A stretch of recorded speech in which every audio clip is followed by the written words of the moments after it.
the Syracuse area, and we were talking, it was one thing to be able to identify good talent to bring into the organization, but it became a whole new conversation to talk about how do we keep those employees happy? How do we keep them engaged? How do we help them grow within the organization? And from there, I just got more and more curious about it. Started to do, a lot of hands-on work with the leadership and cultural development. And about, 3-4 years into that, I had a real itch. I'd been out of school about 6-7 years at that point. Just really had an itch to get back into athletics. And Right. I was, doing the corporate work, learning a lot, making some good friends. But the corporate world, I think, is a really good micro. It's a good comparison for the general population. There's within an organization, there's a lot of employees, and there's few executives and C-suite level bosses in comparison. And when you kind of look at the general population, there's much more average people than there are, the people that want to go the extra mile and really push all the time. And so I was missing that competitive environment that you get normally in athletics. And I still loved the development piece though. So I said, why can't I start to do this in athletics? I had started reading some of John Gordon stuff. I don't know if you've ever seen any of his work or read anything about him, but I saw that there was a market to do it in athletics. And I said, why can't I do it here? Why can't I do it with high school student athletes, collegiate level student athletes? So it was really a combination of those two passions coming together. And that's how the Leadership Academy started in January of 2018. Since then, we still work at those same levels, primarily the high school and collegiate level. But we have, within the last year, focused our primary efforts on working with women in athletics, which is, Okay. a really cool venture, something really cool to be a part of. It was a switch we made before I knew I was going to be a girl dad. So that's a really nice bonus into all of that. But it's really nice to be a champion for women and be that male supporter. But it's just also really awesome to see how eager women are to really develop as leaders. And they want to be in positions of leadership. They want to get into those positions that for so long have not been available to them, whether that's in sports or whether that's just in the corporate world, in politics, community organizing, you name it. The more I'm 31 years old now, 20, 25 years ago, obviously we're in a better place than we are now, but there's still a long way to go. So to be a platform to be able to help those women out is really great. We're starting to grow a team that I'm going to have some really great women who are surrounding me, because that is also important to, not just be a male and, hire a bunch of males and try to help women. There are just certain things I will never be able to understand that women go through from a physical and from a mental experience. So a lot going on with the Leadership Academy. It's a lot of fun, and just something obviously that I'm really passionate about. No, that's fantastic. Now, do you actually get to go from the college or even high school level? Do you actually go and go to into the schools to put on seminars or talent or not talent, some type of like educational type seminars, things like that? Yeah, we call them workshops. Okay. That's the simple phrase that we use. In a non-COVID world, obviously we are doing a little bit more in-person work than we would be virtually. But even before COVID happened, we were operating virtually. Especially, if you're doing some of the legwork, and it or even if I'm in Charlotte now. Maybe I had some connections back in Syracuse that we were doing some work with, and it doesn't make sense for me to fly up to Syracuse for maybe a quick 30-minute meeting. Just hop on the phone or hop on a virtual call like this, and do Right. some of that work. So yeah, it's definitely always better when we can be in person and actually be there, especially if we're doing like a full team setting, like if we're doing a culture building workshop. We really want to be there and encourage the coaching staff to be there, like literally have everybody in the room and work from there. So I'm definitely looking forward to. I mean, there's a lot of reasons why I'm looking forward to returning to some normalcy, but that's one of the biggest reasons, is because it's just very hard to do those things unless you can find like a football field or something and socially distance that way. Right. Exactly. I mean, that's great for what you're doing, especially for women's sports, because a lot of the recognition gets almost pushed to the side. Yeah. And you've got a lot of the male sports that are very dominant, and women's soccer is probably one of the premier sports right now that they're taking their platform to the next level, and Yep. they're showing that they can compete at the same level with the men. And that's fantastic to hear, because they deserve that recognition. Just, I mean, they've won the World Cup 2 times in a row now. Yeah, I think so. And the men, they're still working at it, just to put Yeah. it nicely. But Yeah. it's great for what you're doing, because you're exposing women's sports, and you're getting basically you're putting their voice out there so that they can be heard. And it's great for what you're doing. And I see you're going to be on a panel here coming up with a lot of very important key women in sports. Yeah, I'm just going to be a guest. I'm not actually on the panel, but yes, somebody who she's a 22-year-old recent college grad actually put this together. She is doing ticket sales for a AA team up in the Ohio area. And she put this together in conjunction with, I can't remember the name of the team up there, but she put it together, and we had connected rather recently. And I said, can I come? I mean, this is, right up my alley. I mean, not just, from a professional standpoint. It's not like I just put up this front and I'm like, hey, because this is what Talent 409 Leadership Academy does. Like, we're supporting women. Like, I'm genuinely interested in learning from women and figuring out how we can help more women, because it's like you said, they definitely don't get the recognition. Actually, was just listening to a podcast with Megan Rapinoe and Sue Bird on Ryan Ruocco, and Ryan Ruocco and Cece Sabathia actually have their own podcast, and they have the two of them on. They're together. They're a great power couple. Sue Bird's always been one of my favorite athletes, like all the way back to her UConn days.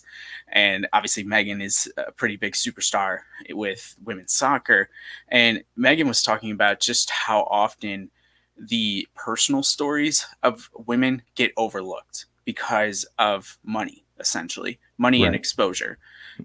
So often we hear these personal stories of men in sports and male athletes, and they help us connect better to these athletes. They're not just running on the football field or hitting a baseball. And in the women's sport, because of money and exposure, we don't get quite as much of that. So I'm hopeful. I kind of see it when I explain things to my wife. I kind of see where women's sports is as to where men's sports were back in the 1970s. They were popular, but they weren't on TV all the time. They didn't have a ton of money. NBA final games, I think, were tape delayed until the 90s, early 90s or something like that, which is crazy to think about, because they're the NBA and the WNBA, I feel like, are on the forefront of all the social change and player empowerment, etc. But I'm hopeful that 20, 25 years from now, women will have seen those same gains that men were able to achieve. It seems like they're on that path, doing a lot of the same things, working with their player unions to not just get more money, but, make their living situations better. It gets just so many different things that when I look back on the history of male sports, it makes me feel good that, at least from a professional standpoint, the women's sports are on the right track, and hopefully that'll trickle down to collegiate athletics in high school and below. That's fantastic, man. A lot of great things of what you're doing right now. And like I said, it's great to get women's sports back on the forefront and get them at the front of the minds of those, so they can be able to witness the greatness that these women, are able to compete at such a high and dominant level. I mean, it's great for what you're doing. So I kudos to you, man, for keeping that and keeping these women, at the forefront. Thank you. So absolutely. So I wanted to ask you, since Talent 409, the number 409, is that any significance to the legendary Penn State coach, Joe Paterno. You nailed it. Yes. Yeah, and this is always an interesting conversation that I have with people, and people obviously their opinion, they have whatever opinion they want to have on Joe Paterno, and their they have a right to that. It is their opinion, but I grew up. My parents both went to Penn State. I went to Penn State. One of my brothers went to Penn State. So in a way, we were a little brainwashed when we were little. We didn't really stand a chance to like any other college football team, for example. But grew up really just hearing all the great things that Joe Paterno did. Not just hearing them, but then getting to see them. Being on campus and interacting with people, and the whole Sandusky scandal obviously was terrible, and I think not just the university, but a lot of people learned so much from that. And I'm hopeful that we obviously never see anything like that ever again, because Jerry was not just fooling people at Penn State; he was fooling the entire state of Pennsylvania with his Second Mile Foundation. So I don't necessarily, think that that Paterno deserves all the blame that he gets. He was a football coach. He's not a psychologist or a police enforcement or anything like that. And he did the things that he was supposed to do as a coach. He reported it, and I just sometimes the disconnect with me is like, how much more did you expect him to do? And Right. If you really look into how hard it is to convict somebody of these types of crimes, they thought they had Sandusky a number of times. If you look back into his files and his cases, and it's not just Sandusky, any type of people that commit these crimes, you can, if you can stomach it and read up on it, that was something I felt I needed to do to educate myself. Not just because I wanted it to be my business name, but when the whole thing happened, I was like, well, how can I be better about this in the future? Not just blame a football coach or blame a university for a broken system. Like, how can I recognize the signs? And it's very difficult. There's a lot of bad things that happened as a result of that, but Joe Paterno by far did a lot of really great things in his life. And so the 409 is just a tip of cap to not just him, but really it was more of a tip of a cap, to my parents, Okay. who also went to school there and obviously love Penn State football. So, some people, they don't like that, regardless of what I say. And, for me, it's important that, I say what I have to say. And if somebody doesn't like it, it's okay that we disagree on things. Not everybody has to be united on everything. Oh, absolutely. I completely agree. And one of those things, a lot of people don't know that actually I started going back to school probably about 5 or 6 years ago. Okay. And I had applied to Penn State to their world campus, and I got in. So I actually took a few courses at Penn State for, a few semesters. Nice. So, I didn't graduate from Penn State, but I still classify myself as a Penn Stater, and I picked up that right away. So Absolutely. So it's a pretty significant number. 409. 409 wins as a head coach in college football is pretty remarkable. Yeah.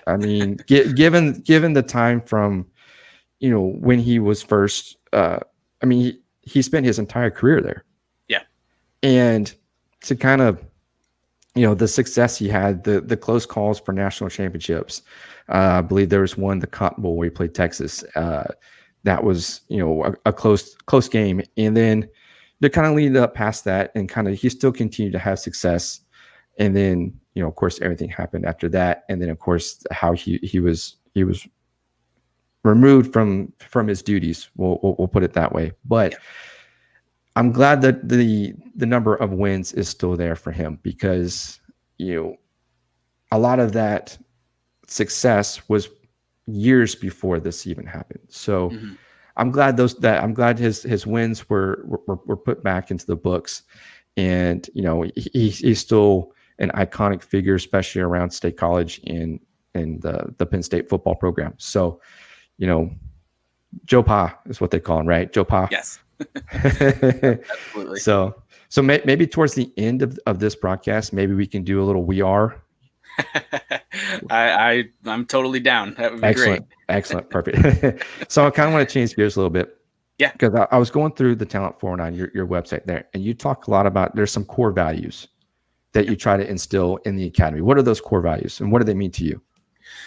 Yeah. Family first is the biggest one. Yeah, so core values are important, I think, overall for me as an organization, because quite often we end up talking about some type of core value system within an athletic organization or within an athletic program. So maybe they're not called core values. Sometimes we teach one of our workshops called a culture pyramid. So maybe they use a culture pyramid instead.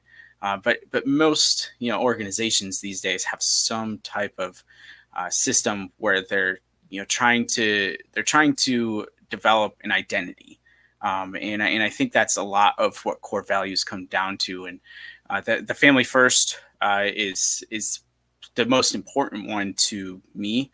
Um, Not so much because I want to create a family atmosphere per se, although that it's nice, but I think some people get a little carried away sometimes when they say we're like a family of business. Business and family are completely different things. Right. If you think about some of the things that you would do for your family versus what you would do for a business, they're not usually aligned. But it can be something as a guide, I guess, for some folks. But for me, it's really important because it's saying that family does come first before business, before anything else. So whatever it is that you have going on with family, we always want that to come first. It's just business comes and goes. Sports teams come and go, but family should always be there.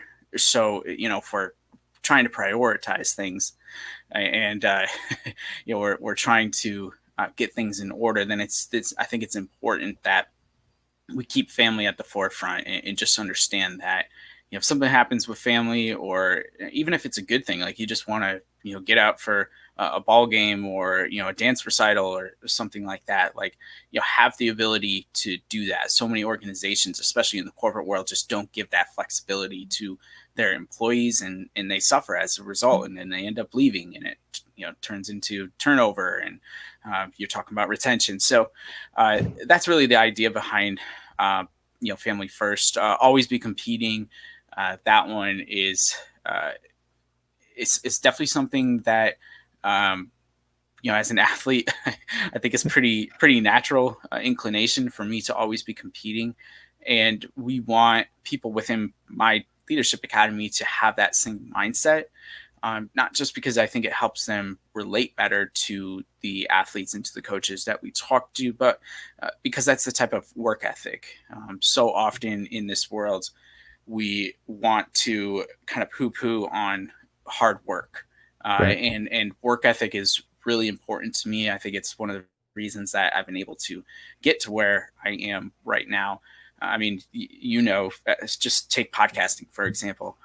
Right. How many people do you know that have started a podcast after you started your podcast and have already quit because they don't want to put the effort in?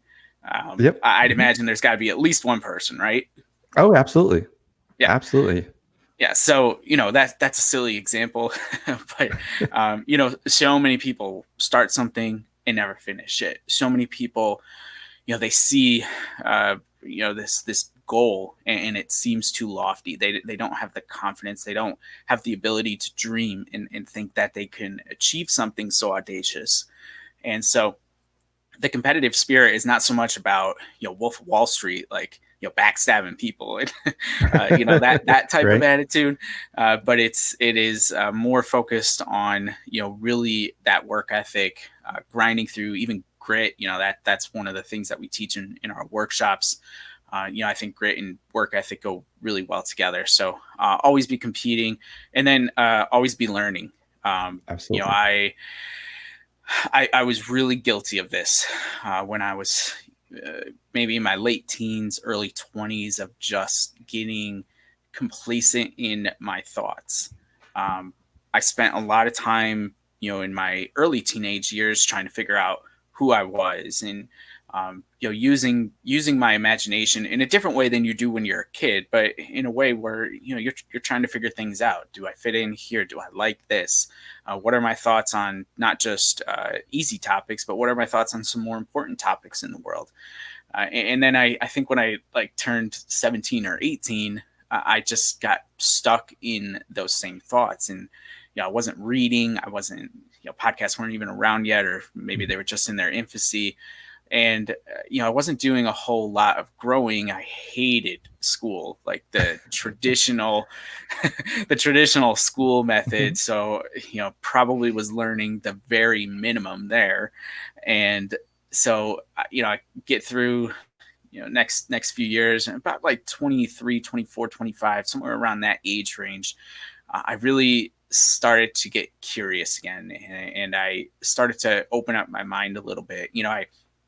I liken it to talking about the Yankees again.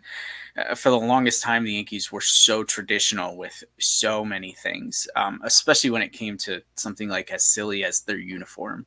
Right. Just not wearing a different uniform ever. And like when I think it was in 1999, Major League Baseball did those like to the future uniforms. And I think the Yankees were like one of the only organizations that wouldn't participate, because it was like, we're always going to have the pinstripes. And and I think it was like in 2014 or 2015 or so that they opened up a series. They opened up the season in Boston against the Red Sox. I want to say it was 2014, because I think Red Sox were coming off of the World Series that year, and they did throwback uniforms, and so the pinstripes haven't always been there, and so they did uniforms from I think like 1910 or something like that, and oh wow. And I remember being in a job interview one time and saying to the woman who was interviewing me, and I said, probably 5 years ago, I would have been all up in arms about something as silly as a uniform change. And because I was so traditionalist and I was so stuck in my ways, but I had started to really open up and get curious. And then, by the time something like this is just the example I'm using, something like this happens, and I was like, oh, this is really cool. This is awesome to see. Like, all the other teams do it, and I think it's awesome when they do it. But I was like, with the Yankees, I don't know. For the longest time, it just didn't make sense. And then, because I was like, no, it should always be those pinstripes. And so, the always be learning is just turning that imagination switch back on. Right. If you don't want to call it imagination, call it learning, call it being curious. As adults, just because we've figured things out in life and gotten to this point doesn't mean that we have to be stuck in our ways, or that we have to believe that, you see John Kennedy back there with me, that the way John Kennedy thought of something is the way that we should be thinking of things, 50 years after the fact. The things change. And in order to keep up in this world, you really have to adapt. And I think I used to joke that technology used to really make things seem like they were moving fast. But this pandemic and this disease and this virus has really sped up what we need to do to learn and to understand. And it's the people that haven't figured that out and are resistant to that change that I think are really struggling through this pandemic. Not just as people and individuals, but as organizations. So those are the core values. That's why they're important. And I encourage everybody to not just at an organizational level, but individually figure out like who you are, what you stand for. Like, those core values represent my company, but they're really a part of me. If you ask anybody who knows me really well, they'll be like, oh yeah, that's Colin to a T. No, that's perfect. And I there's a lot of great things that came about from that, because change is something that is difficult to deal with. Mm-hmm. And it's how you adapt and it's how you adjust. It determines whether or not you're going to actually be successful, or you're going to have failure. And a lot of the core values that you have instilled is something that we can all take from and use it to our advantage to help better ourselves. Because like you mentioned, education is important. And I was one of those as well, that in high school, I did just enough to get by. And you don't really realize the importance of education until you're trying to go out into the workforce, and you need to have a little bit more You may be qualified, skill wise, but what have you done in the classroom to incorporate into this position? Hmm. And I didn't realize that until trying to go out and, find a new job. And I didn't have all the qualifications. And so that prompted me to go back to school, finish my degree. Now I have something that nobody can take away from me. That's mine. I earned that, and it's hanging on my wall right now. Yeah. So that's excellent for what you're doing. It's a lot of, like I said, a lot of great things that can be taken away from that. So Talent 409, I'm going to put the website up here real quick. So if anybody wants to be able to go and check it out, I do my own producing as well. So, Nice. yeah. So it kind of popped up there, but there's the website, www.talent409.com. Go check it out, especially for women in sports that are trying to continue to excel and continue their careers. Check this out. So I want to jump into your podcast real quick, and then we'll jump into your book. Cool. So you host the podcast, which is the Dynamic Leaders Podcast. Now, Yes. I've kind of picked up on it a little bit. I haven't listened to a lot of the episodes. I've just maybe a couple so far that I've been kind of getting in. Your episode that you just posted, I believe last week, with I forget her name, but the women in sports and baseball. Yeah. Anika Oric. Yes, that was fantastic. Yeah. I always knew. I mean, I think there was a part of the podcast where y'all talked about the League of Their Own. Yeah. The movie, the baseball. Yeah. Some may think that it's just a movie that was created, but that's actually what happened in real life during the war, World War II. So you've got this podcast. Now, you've had a lot of great guests on that you've had on your podcast. So where do you find the inspiration to find these guests to get them to come on your podcast? Oh, and also too, you talk about your talent altitude. Yeah. Talk briefly about that. Yeah. The talent altitude, that is like our catchphrase for the Leadership Academy. Essentially, it's just understanding that your talent is not fixed. It's what we just talked about with always being curious, always wanting to be learning. When you're talking about talent, whether it's from a physical standpoint or from a skill standpoint, or from what we do from the non-physical standpoint, when we're talking leadership and culture, it's just important to know that where you are today doesn't mean that you have to be there tomorrow, or especially 3-4 weeks from now, 3-4 months from now, 3-4 years from now. So talent altitude is climbing that mountain and just getting to the highest point that you can as a leader and as a person of influence. So that's really where that came from. The podcast, the inspiration to do the podcast started, out of the same inspiration for the Leadership Academy, but what's the same thing, it's evolved over the course of time to feature more women, almost primarily women at this point.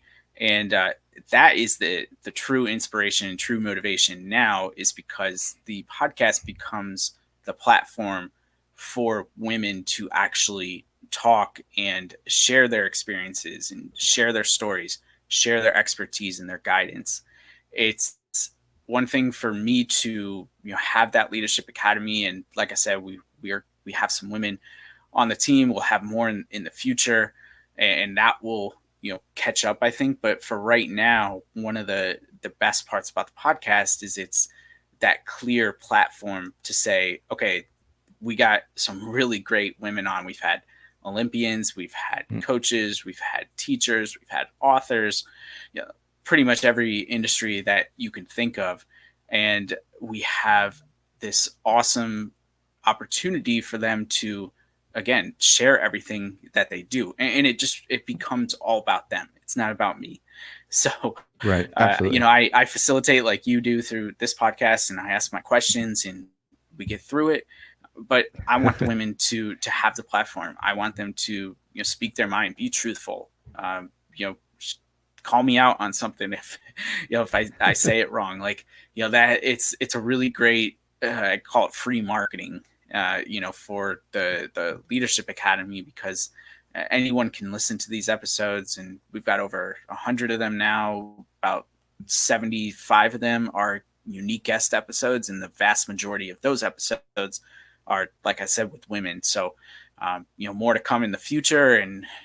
But I think, just strictly talking about the inspiration and the motivation behind it, it's because you can get these women to come on and use the platform in the way that I want it to be used, and give them that platform. That's awesome. That's fantastic to hear. So, where's the podcast? Where is it? Is it on all the major podcast platforms? Where can people listen? Yes, it is. Had to, recently I had to recheck all that because I had some people asking me, and I think, maybe it got lost somewhere along the way. But yeah, Apple Podcasts, Spotify, Stitcher, any of the big platforms. We have a YouTube page as well, that you can, not that you can see anything like this. I'm not as sophisticated as you, but some people like to listen on YouTube, and I put a nice picture of the guest on there, so you don't have to look at me. You can just look at the guest. No, that's perfect. Like I said, I'm still working this whole live broadcast thing, so it's interesting to learn. That's for sure. It's a lot of education, especially on the fly when you're having to do something this technical. But be sure to, for those that are listening and watching, be sure to check out his podcast. It's great listen. Hopefully I'm going to try to catch up on some more podcasts. But thank you. Now, absolutely. Now I want to pivot into your book. Cool. The Culture of Excellence: What We Can Learn from the Yankees About Leadership. So when is this book supposed to be released? Yep, book drops on September 15th. So we are in the stretch run, 2 weeks pretty much from now. Is there like any sort of urgency, or are you just waiting for this date to arrive? I mean, nervousness maybe. So many different feelings. I think one of the first questions I often get about the book, I'll just be quick and then I'll let you take over again. But I get people who ask me, why a book about the Yankees, and the Leadership Academy is all about women, and it doesn't really fit, right? It's completely different. And my answer to that is that this is like almost a 3.5 year project now. So this book started long before I even started the Leadership Academy. The Leadership Academy is a little over 2.5 years old. And then obviously longer than we made that permanent pivot to focusing on working with women in sports. So to say the very least, I am nervous, I am excited, but I am certainly glad that once September 15th comes, I will finally be on the other side of this journey and can, just, I guess, focus on marketing the book from then on. But I'm done with the editing. I'm done with the publishing process. It was, it's good and bad, but it's long, especially if you're just doing it on the side like I was. And I'm no J.K. Rowling or anything like that. So, I'm happy, excited, nervous, all wrapped into one. Absolutely. Well, actually, I was going to touch on how long it was going to take for you to go through this process. You kind of touched on it just briefly. So, and then you kind of also touched on why the Yankees, and that was going to be one of my questions a little bit further, but I'll go ahead and jump into that now. So, what was the decision to go with the Yankees over the other 29 organizations? Yeah, I think it was a pretty easy decision for me. Here's the two biggest elements, and this I think really portrays well when you read the book too. The first is because I've been a fan for, my parents got me the 1996 World Series video, and I was Nice. pretty much hooked there, and like old enough to start to understand, what's going on, and you actually appreciate baseball. So, a 25-year period where I've been a fan, and so I've been alive for the 31 of those years, 25 of them where I've had the real fandom, and then because you're such a fan, you've looked back and you figure out those years where you were too young to remember things, or even before you were born, and understand the history of the organization. So from a practical standpoint, it made sense because I knew the history of the organization really well. And I already kind of had some idea of some of the stories that I thought would be really powerful in an account like this. The other really important element to the book is that there is a 30-year scope that we can evaluate. So just ironically, I take it from the year I was born. Right. It didn't really work out that way because it was the year I was born. It had to do with Billy Martin passing away, and then George Steinbrenner getting suspended for the second time in his tenure as owner, roughly 6 months after Martin passes away. And I make the argument that that was really a turning point in the franchise's history because it led to some long needed stability within the organization. And it's a 30-year scope. I'm certainly guilty of indulging in books and podcasts where they talk about the championship season. And there are so many good things to learn from championship seasons. Obviously, a lot of things go really well. But there's also an element of luck that plays into winning a championship. And, you don't always go through as much adversity as you would maybe the year before, the year after. So I was more curious about what happens in between the championships. Excellence for me, and this is the point of the book, isn't just championships. It's about so much more. It's why does Garrett Cole want so badly to play with the Yankees? It's not just the $324 billion he got, although that certainly helps. Absolutely.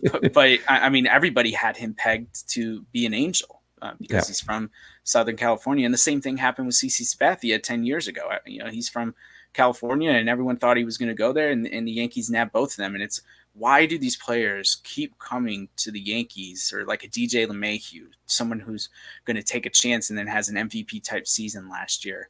And I just thought that there was so much more to just the wins, and I wanted to understand how the culture of the organization affected the performance of the team. So the 30-year scope, I think, is great because you can see how we start in a really terrible time for the organization. Martin dies because he gets drunk with his buddy, and they crash Oh on wow. Christmas Day of 1990 or 1989, excuse me. And then Steinbrenner gets suspended 6 months later for the second time, as I mentioned, in his tenure, for trying to get dirt on Dave Winfield because he thought Winfield was allocating money incorrectly to his charity organization. So, you have not only this going on, but then the 1990 Yankees finished with the organization's worst record since 1968. And you have this culmination of Steinbrenner's first term, as I call it, in office from 1973 until 1990, where he restores the organization to prominence in the late 70s, and they win back-to-back titles. And by 1990, he's completely out of baseball, vilified the organization's joke, the toxicity of baseball, essentially. And so, the story starts there. We obviously build from there. The Yankees turn into a dynasty, and the culture really takes hold in the early 90s, early to mid 90s, before they win all those titles in the mid to late 90s. And then they go through a dead period. They try to replicate that formula by throwing money at problems, and they go Right. a long stretch without winning a championship. Again, not that a championship is the only thing, but you start to see some cracks in the culture between the year 2000, for example, and the year 2009 when they won their previous two championships. So then, we see the cracks. They get what I call the quick fix, the Band-Aid on the problem. They throw a lot of money. They get lucky. They win a World Series in 2009. And then, we see a few years later, they're kind of back into the same cycle where they thought they were going to replicate this formula from the 90s, but they haven't done anything that they did in the 90s up to this point. It's been like 15 years since they've like really practiced that culture. And it took all of that to get to like 2015 after they lose to the Astros, and then the bottom kind of falls out the next year. And they sell, where it was like, okay, we need to do things differently. Right. We need to get back to our roots. And, they haven't won a championship yet. I'm hopeful that one comes from just a pure fan standpoint. But, I think there's a lot of people inside and outside of baseball that would look at the Yankees organization now and argue that it's one of the strongest, not just in baseball, but, one of the strongest organizations in the world, because it is public, it is visible. We can learn so much from them. And that's what the book is. It's an account of the people within the organization, the players, the executives, the coaches, managers, We're not, getting really nerdy with baseball stats in this book, and you're not going to figure out if the Yankees won this game or won that game. I mean, there's a little bit of history to, give a little bit of context here and there, but for the most part, we're reading about really human stories, and how the Yankees players and coaches, etc., have overcome adversity, have pushed through some tough times, have really bonded together and created a very strong culture. So something I thought was completely different than anything else on the market, and I'm hopeful that people agree with that assessment when they're reading it. But yeah, so much in it, and obviously I get passionate talking about it. But happy to answer anything specifically that you're wondering about it too. Oh, absolutely. You know, I'm still a little heartbroken on that 1996 World Series when you know, I grew up an Atlanta Braves fan for the Okay. longest time, and then, um, you know, it was primarily because they were the only team I could watch on TV at that time, Yeah, and TBS. so, yeah, TBS. I mean, yeah, they were there, every night, and except I couldn't watch when they were on the West Coast because the game started at 9:10. But anyways, Yeah, that that 1996 World Series, the Braves were up 3-0, I think, two going nothing. back to, was it 2-0? Yeah, And yeah, I think the Yankees just made that storied comeback, and they won all 4 games, and the series is over 4-2, and that was Derek. I think that was Derek Jeter's rookie season yep, that year as well. So, yeah, like I said, I'm still a little heartbroken that they beat the Braves, but that's baseball. It's one of those things. That's what makes the game great. And yeah, the Yankees are such an iconic organization. Uh, dating back to the Babe Ruth era, and to kind of hear your story about you know how this organization took place and how it had its triumphs and its downfalls, and it kind of you can kind of consider it maybe like an ebb and flow. They're up and down. yeah, But yeah. during your research, now, did you have to do any type of research? Like, did you go to Yankee Stadium or anything like that?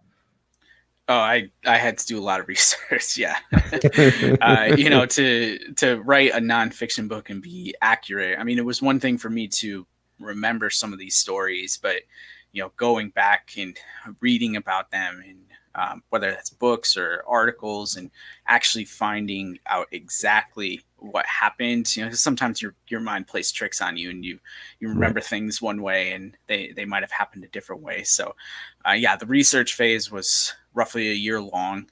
That's what was part of the why this process took so long. But yeah, lot of research.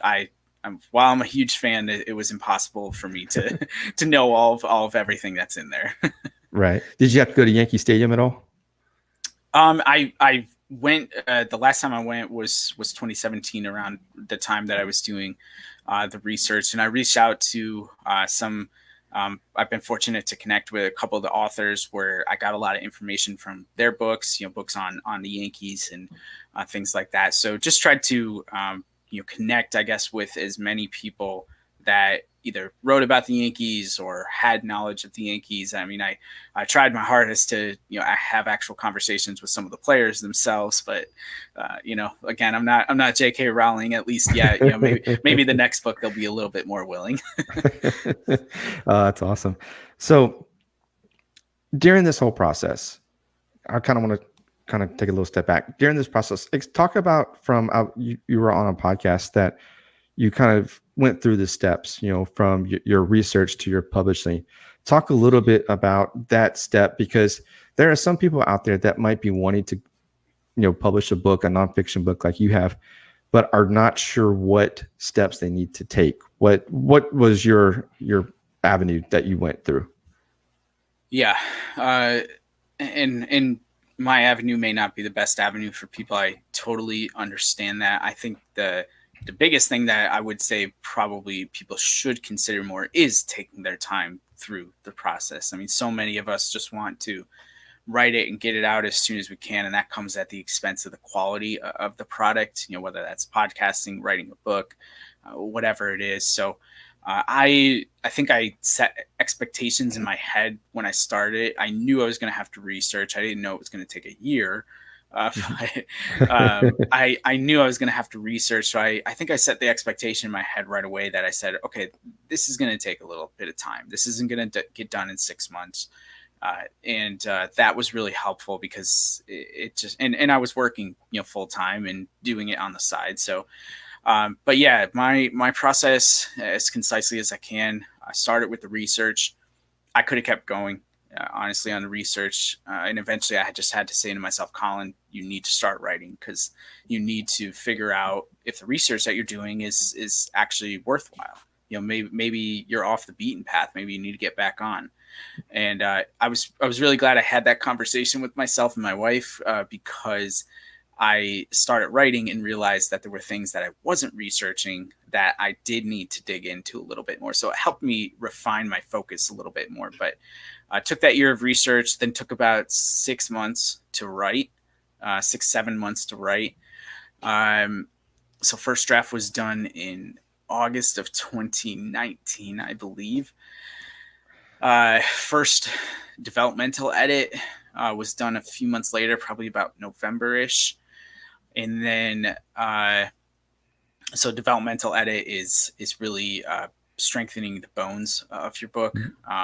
I call it my shitty first draft. It was really, really bad. If you saw the first draft compared to what's coming out on the 15th, they're two different books.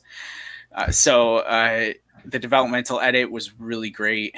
That my editor Dawn, she really helped me kind of focus in on it because it was a complex story. I mean, we're not really going like year to year. So even though we cover that year or that 30-year scope, it's not like we were saying, okay, one chapter is 1989, the next chapter is 1990.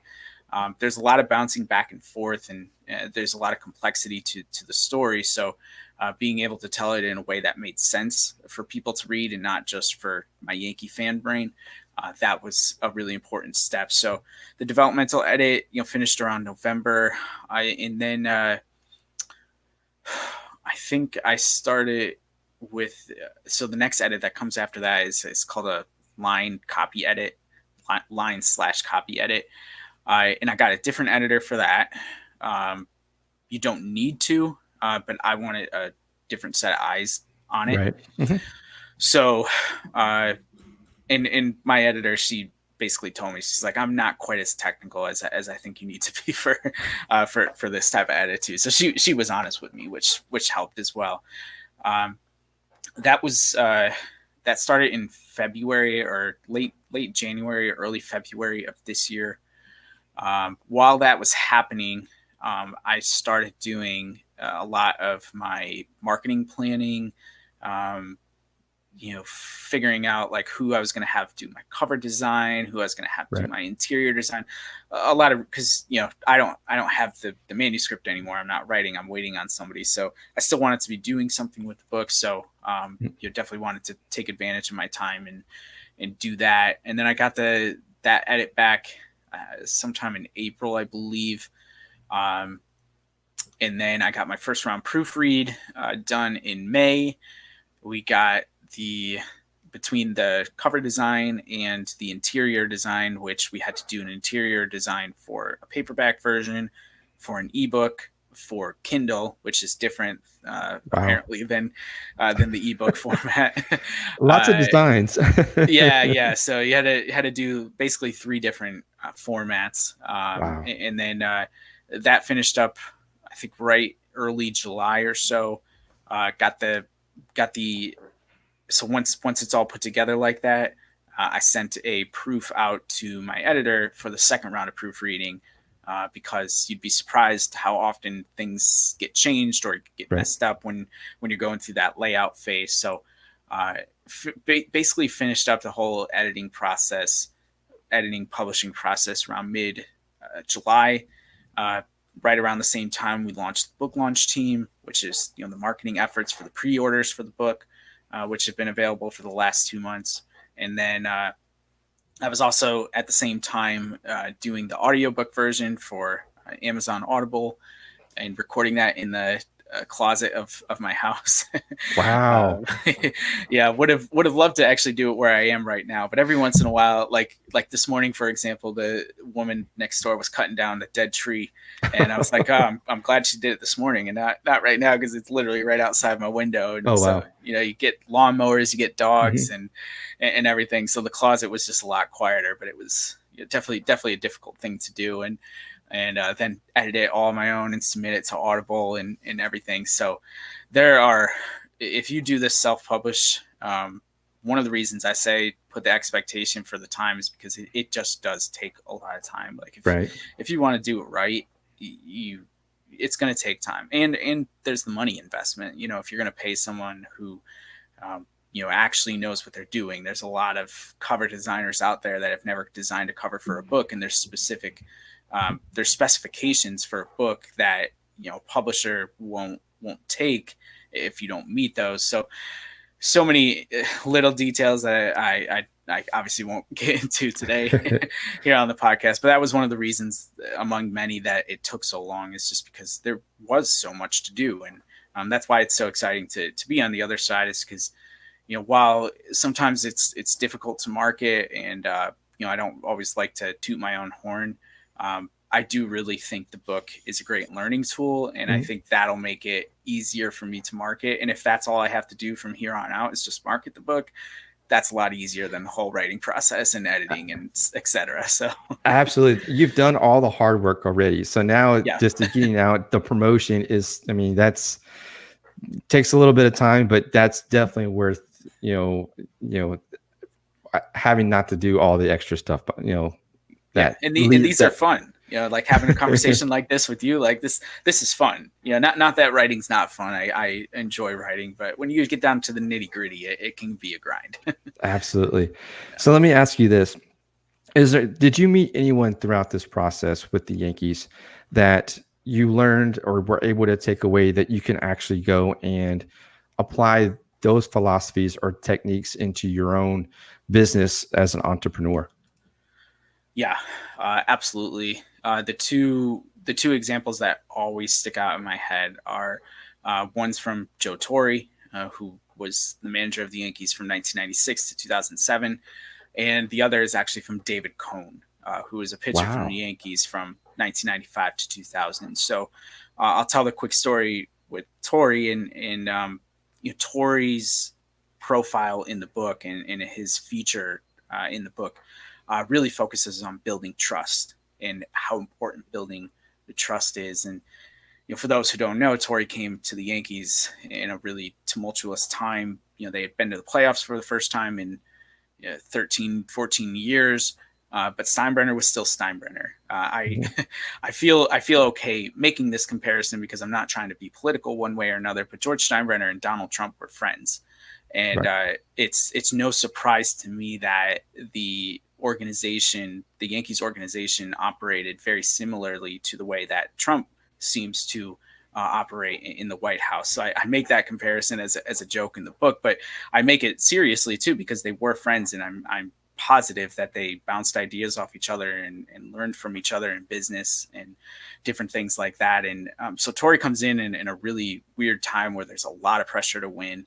Uh, the team is built to win. And Torre's been fired 4 times Right. to this point, and wasn't sure he was going to get another chance. But the trust that he displays, one quick story, I guess I could tell that Sure. really stands out is Chuck Knobloch, who Mhm. was my favorite player from the Houston area, down your way in Texas. Um, he was struggling in his first season in New York. So this is 1998. Came to the Yankees in a blockbuster trade, had kind of demanded his way out of Minnesota, wanted to be on a winning organization. The Twins were doing a bunch of losing back in those days.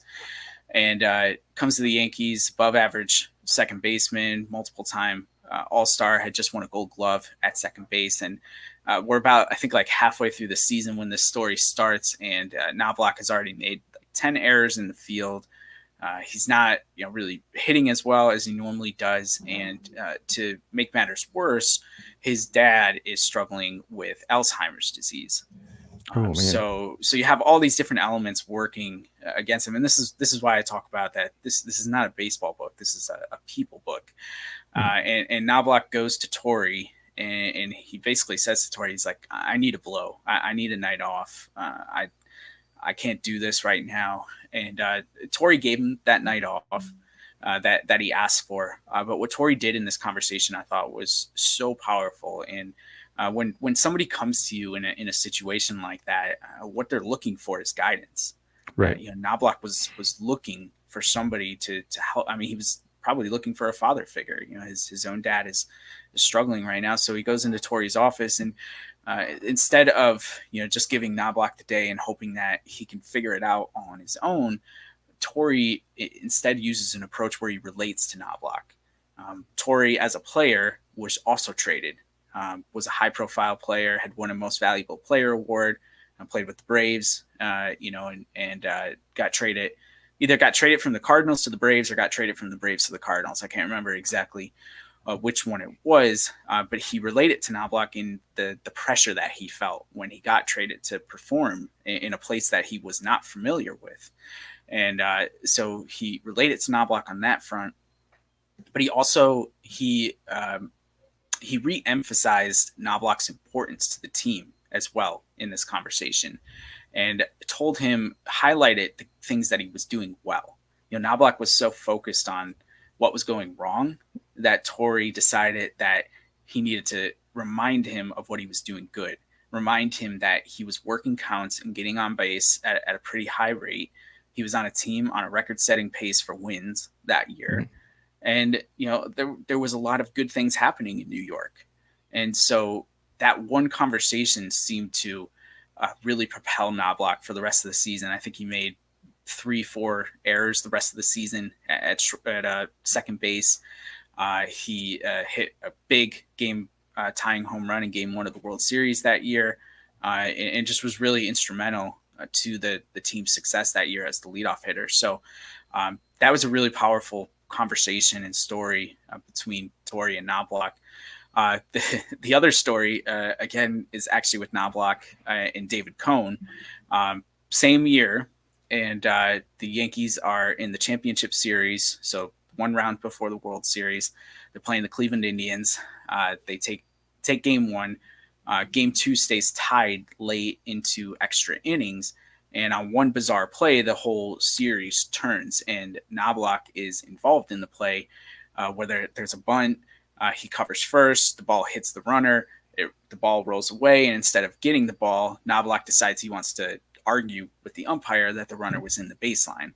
So if you can understand the baseball technicalities of all of that, then you can follow the story. But even if you can't understand it, the fact that Knobloch did not go get that baseball and was arguing with the umpire allowed a Cleveland Indians runner to score all the way from first base, take the lead, win the game, take momentum for the series. Wow. So it was a huge turning point. Like I said, in the series, the Indians had beaten the Yankees the season before in the playoffs, and there was just a lot of tension. And to make matters worse, after the game, Knobloch denied to the media that he had done anything wrong. Wow. Just didn't want to take responsibility for not retrieving the ball and letting it roll away from him while the game resumed around him. And, David Cone, who was a de facto leader with the Yankees during this time, he was never named captain, but he was a de facto leader with the Yankees. He had spent time with the Mets prior to that, understood New York, kind of understood the pressures that were associated with the city. And he also understood that Knobloch probably didn't mean to come off like he was in denial. Right. But he also knew that that's what happened. And as a result, it was becoming a huge distraction for the team and for Knobloch. So the story plays out that Cone finds Knobloch on the back of the plane. They're headed to Cleveland for game 3. And, Knobloch's down, and Cone grabs a beer for him and for Knobloch, and they sit down. And again, this is a relatability thing. Cone starts the conversation by saying he did. It's so eerie. If you Google David Cone, like Chuck Knobloch, miscue, David Cohn did the same thing against the Braves actually in 1990 when he was with the Mets. Oh wow. Um, and he let the ball roll away. It wasn't in a playoff game or anything like that, but I think 2 runners scored on his miscue. And I don't know if Knobloch knew that. And either way, it was a relatability story, right? So Right. Cohn starts that conversation saying, "Hey, I know what you're going through. I did the same thing. It happens." Exactly. But after that is the important part of the story, and he says to Knobloch, he goes, "Look, I know you probably didn't mean to come off like you were in denial, but that's how it's being seen. And we don't want this moment to become the defining moment of our season. We want to win. We want to go to the World Series and keep playing." And he said, "I encourage you strongly to go to the media tomorrow when we're in Cleveland and accept responsibility for your mistake." He just said to Knobloch, "If you do that, it's going to lift a burden off of you and the team." Um, Right. Knobloch did that, and like I said, he played great defense the rest of the playoffs. He hit that big home run in the World Series, and the Yankees won the World Series. And who knows if it happens regardless. That's anyone can, I guess, play that game, but that those are 2 really important stories, I think, that show why having difficult conversations matter, and why building trust matters. Because if you don't do those things, then I don't think you can really relate to a person, Right. and help them in times of need. Wow. That's crazy because I mean that's a lot of great that baseball is a game that can be stressful within Hmm. itself already. And Yeah. then to have a premier pitcher like David Cohn go to a premier second baseman like Chuck Knobloch and say, "Hey, I did the same thing. You know what? Hey, let's figure out a way to get through this and let's go win the World Series." I mean, that's having that like you mentioned, having that be able to the opportunity to relate to somebody and maybe have similar stories, but however it works out, it benefits both parties. Yeah. And one of the things I kind of wanted to ask you real quick, you mentioned Chuck Knobloch, and he had his struggles as he came into the over to the Yankees. Do you think that's a lot of people feel that pressure to come to the Yankees within their first year? Because we can use Garrett Cole as an example, who was dominant in Houston last season, but now he's coming to New York and he's kind of, I think I just saw he's given up 10 home runs, which Yeah. is the most he gave up, I think, all of last. I mean, he didn't even give up that many last season. Yeah. And then you've got guys also like Giancarlo Stanton, who came over from Miami, and there was the pressure to perform at such a high level so quickly. Do you think just because they're coming from a different organization to the Yankees that there's maybe some sort of intimidation? Yeah. I don't doubt it at all. From my research and the stories that I tell, I mean, Giancarlo Stanton, for example, noted that when he got to the Bronx from Miami, in Miami, there were like 3 beat writers for the Marlins, and the first time he got to New York, there were like 30 of them. Wow. So, yeah, so like just already right there, the media and the pressure to perform and to win magnifies everything. And that's what was really great about Joe Torre. And I think what is really great about Aaron Boone now, with this iteration of the Yankees, is like Torre used to tell his players that he wasn't going to put any unnecessary pressure on them. Right. Whereas like Billy Martin, that was his game. He wanted people to know that he was boss. And so he would put so much pressure on these players, and they won a couple championships. Well, actually, only one with him manager, because he resigned in '78 before they won the second one. Uh, but that motivational style, that way of leading, doesn't work in today's Right. world. And I think that there's enough pressure, and Torrey said that beautifully, that he didn't need to add any more to the players. And I think Aaron Boone does a really good job of deflecting that pressure from the players and just allowing them to perform at the best of their abilities and do their job. Obviously, it's more difficult than ever in today's environment where social issues keep coming to the forefront, and maybe that's a good thing, maybe that's a bad thing. People are going to have their opinions, but it's happening. That's the reality, so they can't be ignored. That's not the right thing to do. It goes back to having the difficult conversations. And Aaron Boone just said, yesterday, the Yankees, they have quite a few black players on their team, and Aaron Boone adopted two kids from Haiti in 2014. Oh wow. These situations are personal to him and to the team, and they had an hour-long conversation yesterday, and they didn't feel they needed to say anything as a team or do any other type of demonstration. And some fans may think that that's wrong and they needed to do more, but they talked about it. That's the point, is they didn't just ignore it. That if you ignore something like that in a pressured situation, it's only getting worse. So in today's world, where in addition to the media and to your responsibilities as a baseball player, now you're having to deal with responsibilities outside of baseball, and really address them, and even sometimes be the face of them. It's a lot, and it's not easy, and it's not for everybody. I mean, there's Zach Greinke, your boy Zach Greinke on the Yeah. Astros. He never had any desire to play for the Yankees. He made that very well known, and it wasn't because he hated the Yankees like Ken Griffey Jr. Yeah. It's because he didn't feel he could handle the pressure, and Right. that's not like he's a great pitcher, obviously. Maybe borderline Hall of Famer, but Mhm. it's been one of the best pitchers of this generation. He's just being honest with himself. He's like, I can't handle that, and some people Right. can't, and that's okay. And I think that happened, specifically to Knobloch, someone who, ended up developing the yips, and just was really never the same player that he was prior to coming to New York. But the Yankees try to do, I think, their best to, whether it's a new prospect that they drafted and are trying to develop internally, or somebody that they're looking to sign or trade for. I think they do their best to try to figure out mentally, is this person up to the challenge? They may be a great player, but it's not a perfect system, because you can have somebody like a Sonny Gray who performed awesome in I think it was the 2013 playoffs with the Right. Athletics, Mhm. and largely because of that performance, the Yankees decided that he could handle the pressure in New York and trade it for him. And it became clear pretty quickly that he couldn't. And, ended up getting traded again to Cincinnati, where he's thriving now because he's Right. in a smaller market and, dealing with less. It's so in your face Yeah. all the time. Exactly. It's got to be exhausting, to be honest. Oh, absolutely. I don't think I could do it if I was in their position. That's for sure. Yeah, for sure. So I want to follow up. I just want to. We talked about Talent 409. We've talked Yep. about your podcast, The Dynamic Leaders, your book, The Culture of Excellence, what we can learn from the Yankees about leadership.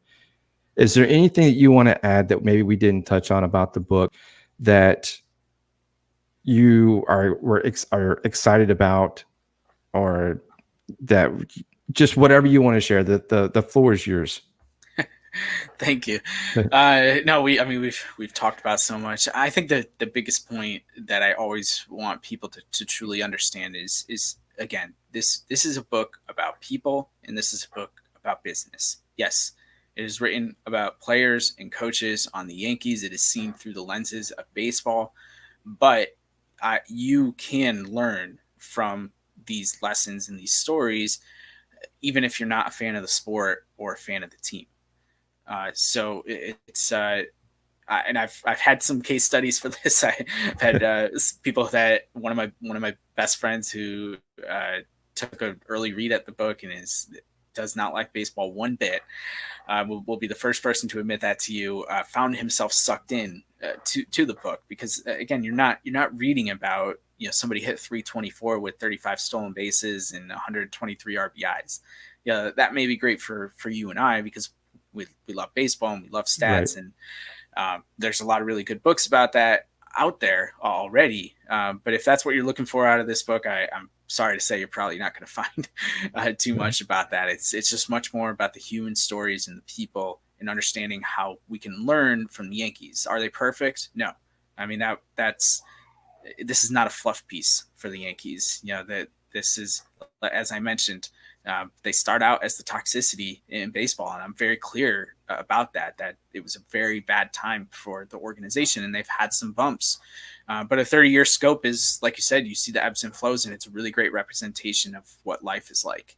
Absolutely. So yeah, that's I think it's great, obviously, but we've gotten a lot of really good feedback from people who have gotten advanced reader copies, and seen things beforehand. So I'm definitely excited and hopeful that it's going to get continue to have a good reception once it's actually out. Excellent. I'm excited to check it out. Actually, I'm gonna go pre-order it here as soon as we get off the podcast here. But Thank you. yeah, absolutely, man. Because I'm excited to hear your stories. To me, just by what we've talked about so far, and uh, I'm excited to check it out. I think it's great. Like I mentioned in the opening, I think it's gonna be a New York Times bestseller. I really do. Well, you are the first person to say that. So if it happens, I will make sure to cut you a check of the royalties. No, that's okay. No. Just be sure to share the podcast, and and that's all I can ask for, honestly. But man, I appreciate you coming on the show to talk about Talent 409, your podcast, the Dynamic Leaders, and your book also, which is going to be exciting. I can't wait to get my hands on it. Tell us, when is it going to be released again? Yep, September 15th. All the website that you showed earlier, all the ordering options are, if you click the Culture of Excellence tab on the website.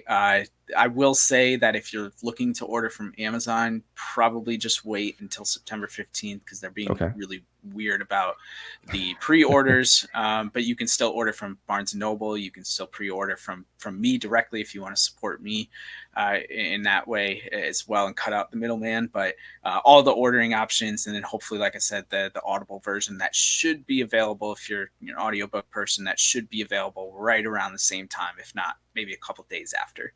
Perfect. But like I said, man, I appreciate you coming on. I'm excited to check the book out. You've got lots of things going on right now. So you're busy, which is great, and you're doing lots of great things, especially at Talent 409 with the women's sports and getting the women's name out there, like we talked about in the opening. So I appreciate you coming on to the show. Best of luck to you in the book. I hope it sells great. So keep it going, man. Thanks so much, Rip. I really appreciate all that, and I appreciate the time today. It was a ton of fun to get to talk to you. Absolutely. I appreciate you coming on. So that's going to do it for this show, guys. Like I said, be sure to go pre-order the book as soon as you can when the book comes out on the 15th. Or if you missed this broadcast or any part of it whatsoever, there will be an audio version that will come out probably sometime next week. If you missed it, you can also check out the video in its entirety on my YouTube channel. That's going to do it for us, guys. I appreciate Colin. Appreciate you coming on the show with me, and we will talk to you soon. Thank you, Rip. Appreciate it.